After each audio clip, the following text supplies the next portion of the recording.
ଆପଣ ଦେଖନ୍ତୁ ଦେଶର ଖର୍ଚ୍ଚରେ ପାର୍ଲାମେଣ୍ଟ ହେଲା ସାରା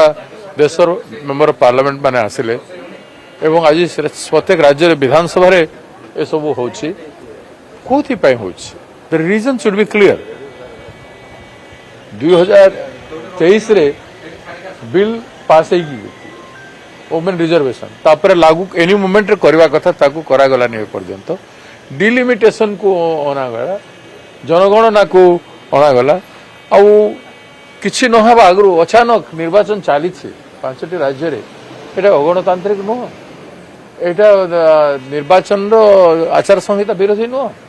से सबु जिनिस करी बर्तमान कौन कहवाई चाहो तुम तो 2/3 नथिला संख्या नथिला कहीं कल आज सब करके केवल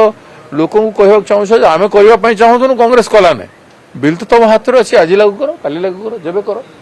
तेणु जो प्रहसन कर विरुद्ध में कांग्रेस महिला कांग्रेस रैली रखाई से